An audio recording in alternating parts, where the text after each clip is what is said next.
magandang araw po sa ating lahat. Shout out kay Lori D. Magalpok. Yan, salamat po sa suporta mo sa Team Kalingap. Mabuhay po kayo. Yan po, pakisubscribe po mga Kalingap, mga kaibigan. Lori D. Magalpok. Ayan, suporta po natin si Ma'am Lori D.M. Magalpok. Napaka-solid supporter ng isang Kalingap. Subscribe po naman ng YouTube channel. And maraming salamat po sa inyo lahat. God bless po. Jesus loves you. Guys, welcome back sa ating YouTube channel. This is Lori D.M. Magalpok Vlogs. And for today's video, ayan, nandito tayo sa Sipsipin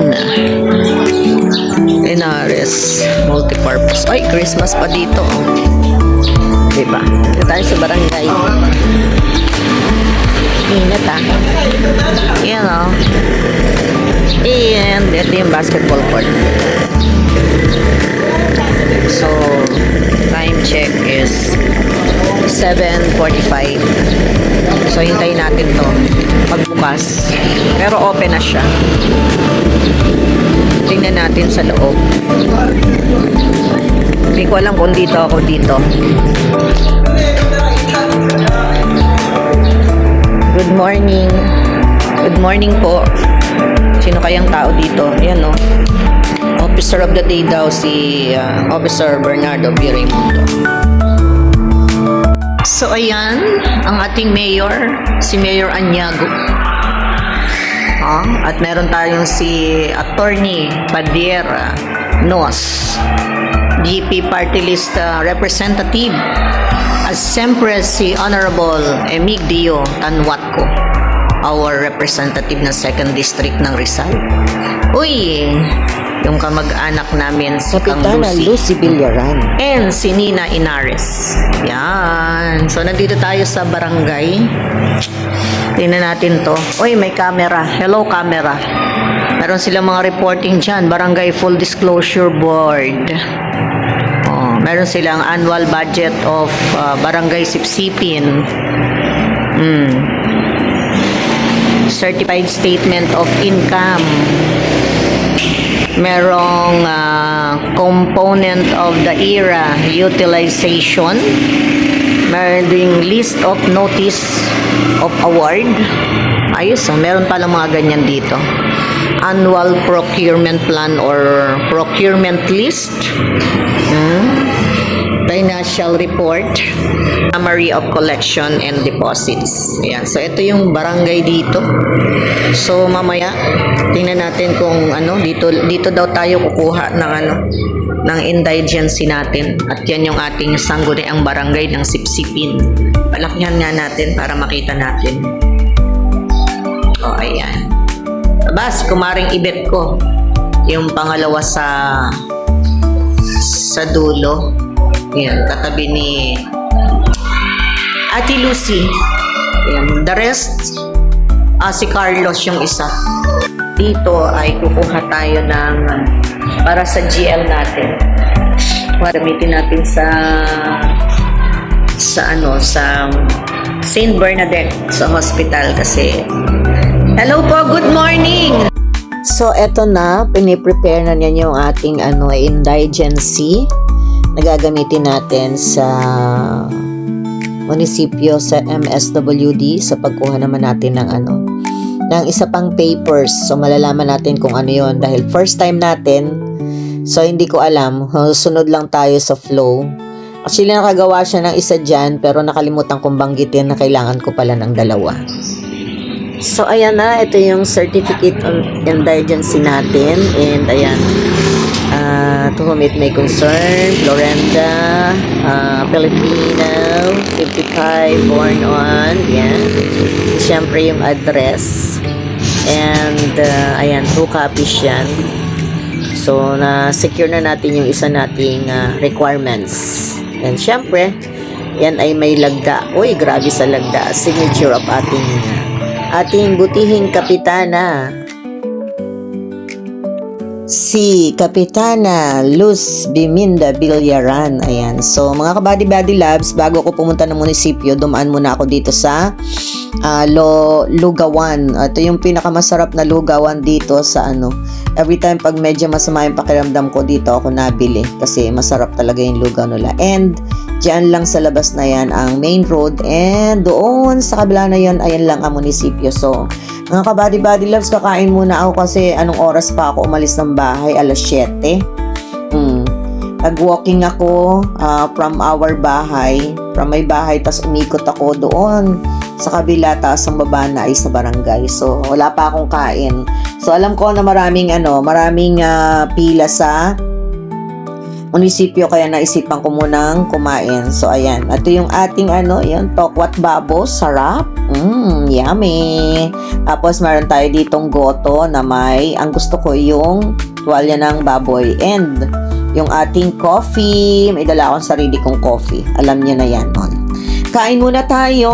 Yummy yumminess. O, tingnan nyo. O, yan. Craving is solved na naman ako kasi talagang wala akong ganang kumain. So, kain tayo, mga kabady-body loves ko.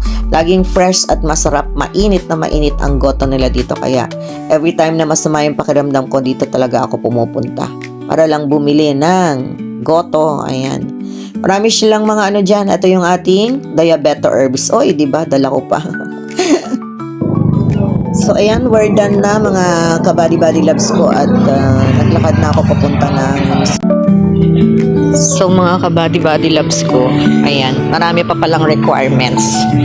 So, kailangan nating magpa-photocopy.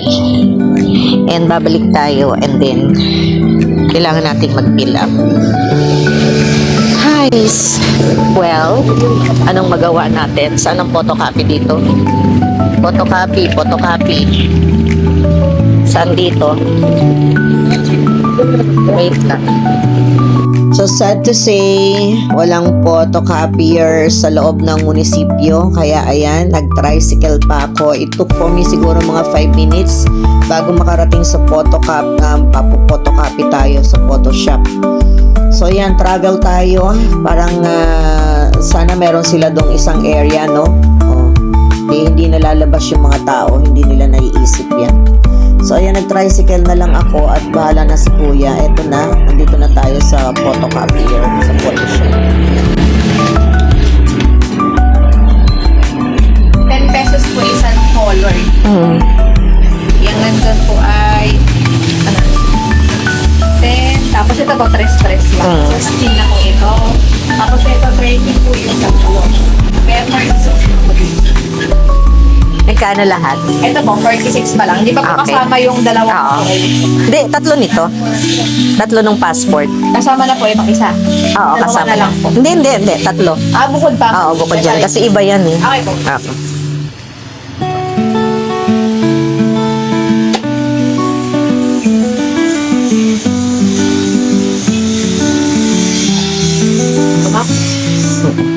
Tatlo pa po nito. Oo, tatlo niyan. So, ito na yung mga pinaprint natin.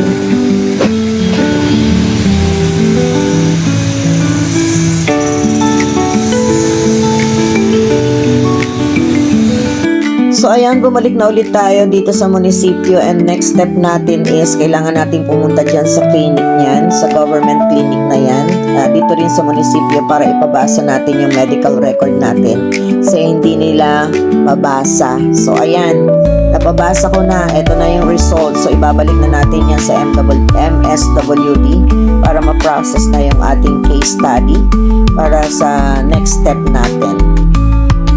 And at this moment, ayun, nabigyan na natin yung ating mga requirements doon sa Windows sa MWSD. So, hindi ko na naipakita. So, maghanap tayo ng upuan dito para makaupo muna tayo habang hinihintay natin yung documents natin. Tingnan natin kung anong ilang minutes nila mapaprocess yon. So, dito muna tayo. Upo muna tayo dito. Ayan, may mga naghihintay dito. Ayun yung mga nauna sa akin. So, ito yung area ng munisipyo. Dito tayo sa area ng MSWD. Paano tawag dito? Hihintayin pa natin yung papers natin. Pagpasa na ako ng Sa barangay. pagpasa na ako ng mga papers. Yung original ng indigency. Tapos, anong tawag doon? Reading. Original ng indigency munisipyo. Of course, nangailangan Tapos, ng ID. So, naibigay natin natin. yung requirements dito sa MWSD, tawag doon. Minutes. Meron akong pinilapan, tapos yung medical certificate na binigay ni Dr.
So, ayan.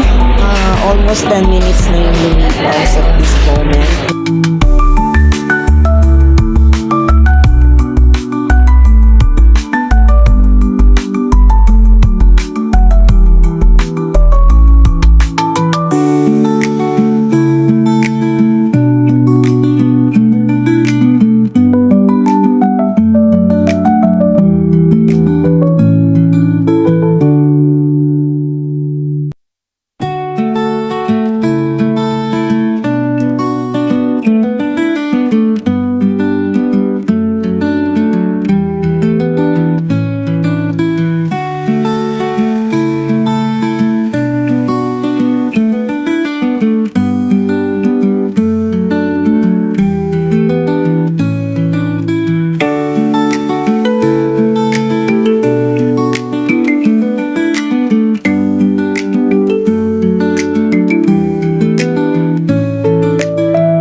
Kuha na natin yung ating social case study. Email. Yan.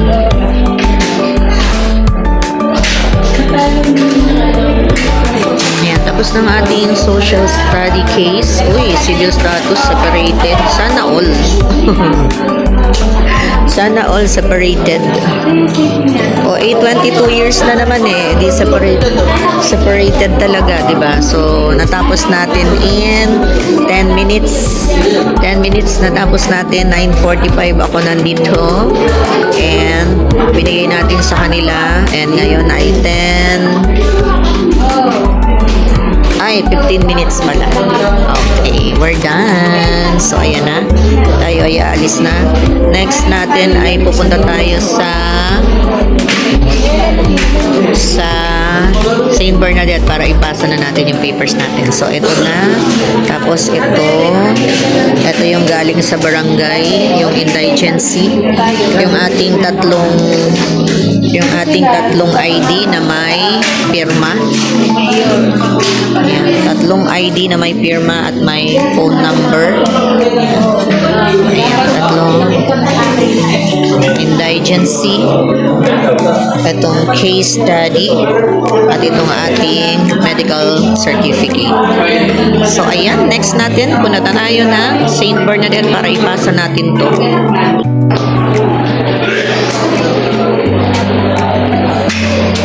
Guys, ayan, tapos na tayo.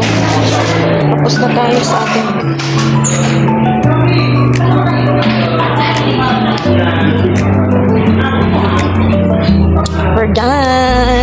nakatapos na tayo. So nakakuha na tayo ng ating complete requirements at dali na natin to sa St. Bernadette. Sana kaya ang kuya ko? Hi kuya! Papasundo tayo kay kuya kasi babalikan ko yung aking PhilHealth ID sa St. Bernadette. Ipasa natin yung requirements natin. We're done! Guys, eto na yung Municipality of Halahala. Uy, parang fiesta dito, oh. Grabe.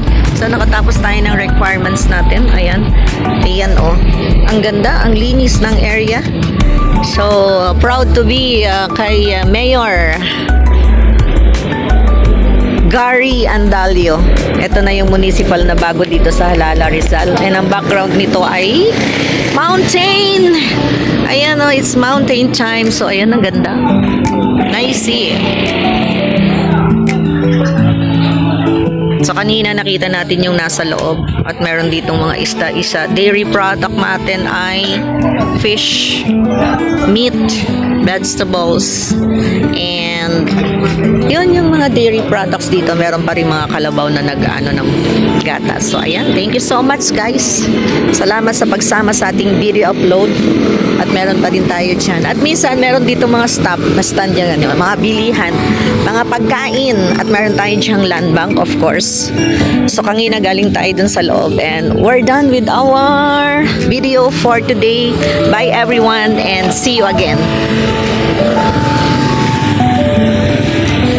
So, ito na, dumating na yung kuya ko. Yan yung kuya ko, nagpa-tricycle. Nagpasundo na ako sa kanya para pagkagaling natin sa St. Bernadette, naipasa natin yung requirements ko. Tapos nakuha ko yung PhilHealth ko doon dahil hindi nila binigay sa akin nung kumuha ko ng gamot, nakalimutan. So, uwi na rin kami. So, magpapahintay na ako sa kanya kasi saglit na lang naman yung magpasa ng requirements doon.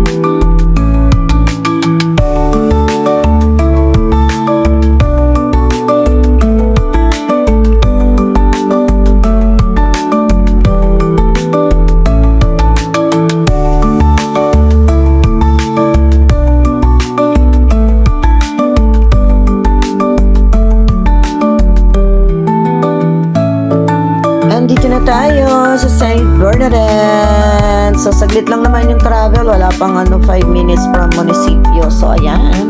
Pasa na natin yung mga papers natin para matapos na tayo. And we are set up and done. Ayan, mga kabady-bady loves ko. Nakauwi na tayo ng bahay. And hagardosa na ang lola nyo. Pagoda na, pagoda na, pagoda na. So, ayan. Thank you so much. Ayan. Nakatapos tayo na pagkuha natin ng GL para sa ating ultrasound sa ating breast. So, meron tayong gagawin na naman ultrasound para sa breast natin. So, from barangay to munisipyo at natapos natin yung mga paperworks natin. Nadala na rin natin sa St. Bernadette. Doon sana ako mag-outro kanina, kaya lang ang problema, napakwentuhan na naman ako sa mga ma'am doon. Ayan, chika-chika, kaya nakalimutan kong mag-outro. Tapos nakalimutan ko na inihintay pala ako ng kuya ko. So, nung maalala ko, nagtatatakbo na ako. Kasi nga, nakala ko hindi ako nagpaintay sa kuya ko. Ano ba yan? Anyways, thank you so much. Yan, nakita nyo na kung paano kumuha ng mga documents, requirements. So, malis ako, nakarating ako daan sa barangay ng alas 7:45. Hindi ko na alam kung anong oras tayo nakaalis. Pero ang medyo matagal ay dyan sa munisipyo kasi ang daming tao. So, yan. Tapos na yung requirements natin. So, salamat sa inyong lahat na nanood pa rin ng ating video upload for today. And wala lang. A day in my life. Sabi ko nga sa background music ko lagi sa mga upload ko. It's a day in my life. Kaya, ayun. Yun lang magiging upload natin. Kung may travel tayo, magka-travel tayo. Yan. Meron tayong mga pupuntahan. So, yun lang ang magiging update ko for today. I took this video March 23. So, March 23, 2026, I recorded this video sa paglalakad ng mga papers ko. So, hindi ko alam kung kailan ko pa ito mai-upload. Pero I think, unahin ko to pera to dun sa, sa travel natin sa Hong Kong para maiba naman yung natin. So, thank you so much and God bless sa ating lahat. Salamat ulit sa mga sumasama. Mga kabady-body loves ko, yan, mag-iingat tayo palagi. God bless and I love you all. Bye!